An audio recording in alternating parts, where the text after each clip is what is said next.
It wouldn't be Christmas without songs. Services like this, here around the world, filled with congregations singing, soloists hitting lofty notes. It wouldn't be Christmas without songs. We even have a word for them, Christmas carols.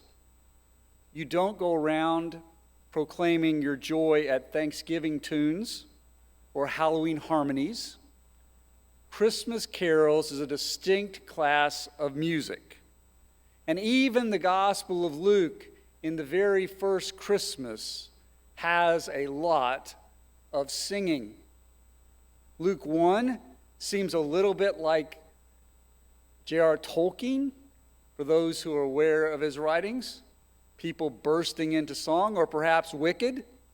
Whatever the case, everyone seems to be singing all of the time in the first chapter of the Gospel of Luke.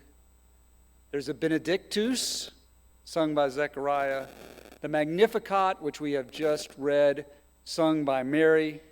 Songs are everywhere, and the question raises itself in my mind, why songs? Why so many songs at Christmas? And I think the answer, at least for me, may not be the conventional one. I believe there are so many songs at Christmas because songs are always a part of revolution. Every revolution has its soundtrack. The singing together binds people for action. Not all revolution is with guns and arms. Some revolution, successful revolution, comes when peaceful people gather together to decry against the evils of the age and to promote and to show a better vision for the future. Songs are built for that kind of communication. They can be sung under the radar and seem very tame when their words are wild with possibility. Songs communicate with us at a level deeper than words. And the emotional realities of songs can move us to believe, to act, to be a part of revolution. Not so long ago for me, for some of you much longer ago, in 1989, when East Germany was falling, in Leipzig there was a series of Monday protests that began at the church, a small group of people decrying the East German government. Slowly it spread around the country, and every Monday the group would gather, and every Monday more and more people would gather. In other places, the government chose to respond with violence to these protests, to put them down and to put people in their place. On this particular Monday, in October, the people gathered for what was seen as the culminating event of these protests, of this cry for revolution. And that day, the German government, the East German government, realized they had a problem, and they sent 8,000 police and troops to put down whatever might happen. They were surprised and shocked that 40,000 people showed up in the square to sing songs of revolution. And they stood by and did nothing. The story is told that at some point later, the Stasi officer in charge was called to his superiors and asked why he didn't do something to those 40,000 people. His response, "We had no contingency plan for songs." Mary's song speaks of a world turned upside down, where the rulers are overturned, where the rich become poor, where the hungry are fed, and where all of the things that we understand as normal society are thrown up in the air in this new time of the coming of the Messiah. Singing is a part of revolution. The problem is that sometimes the empire can co-opt those songs and use those songs for its own purposes and drown out and close off with hate so strong that the words are no longer heard and the songs are no longer seen as a call to revolution. Just as an example, many of you will know "This Land Is My Land" by Woody Guthrie, a song he wrote in answer to Irving Berlin's "God Bless America." The empire likes that song, and so it's often sung, but we don't sing all the verses, because Woody had a different vision for what it meant to be an American. Had a vision that to be an American meant you could go wherever you wanted to go, and that all of the lines and the fences that we use to divide ourselves were of no use. So we sing "This Land Is Your Land," but we don't sing a particular verse, the verse that says, there was a big high wall there that tried to stop me. Sign was painted. It said private property. But on the backside, it didn't say nothing. This land was made for you and me. It is a song of revolution.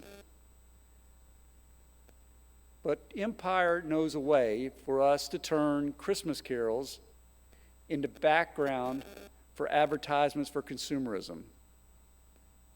And empire knows a way to get Christian people to believe that this nation is a Christian nation, and whatever we do is Christian, and so they sing without thought about a baby born in a manger, all the while cheering, ripping babies from mothers' arms. Songs can bring revolution if only we will listen to them, if only we'll pay attention to them. Empire cannot capture all the songs, for certainly all the songs being sung make a difference. You've probably heard the story about the 1914 Christmas truce during World War I, a story that probably is a bit apocryphal. Certainly some of it happened. Certainly some of it happened the way it was told. Other details may have been added in the subsequent tellings. But in the context of that story, the troops that faced off against each other in the trenches, the war having come to a group of people looking at another group of people across a vast place of land that it was unsafe to be in, that on Christmas Eve, one or the other of the sides began to sing Christmas carols, that the sound carried across, and in carrying across, the other side began to sing carols as well. And slowly but surely, the people who were fighting left their trench to join in the middle, to shake hands, to sing together, and peace came that Christmas. That's the way the story's told, and it's a great story to tell it that way. It's a much more depressing story when you consider that that happened in 1914 and the war did not conclude until 1918. That after having that transforming moment of the revolution of song that said these men's commitment to Christ was greater than their commitment to a flag, after having that revelation, they went back to the trenches and began to shoot at each other again, because they saw national identity as being more important than their Christian identity.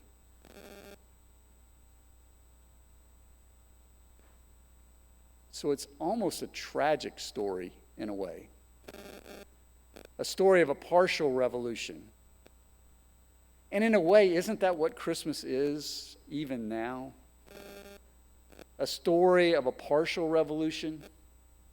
That we sing these songs and challenge the status quo and live differently for a few days. only to slowly work our way back to the world that has been presented to us and live in the ways that it asks us to do.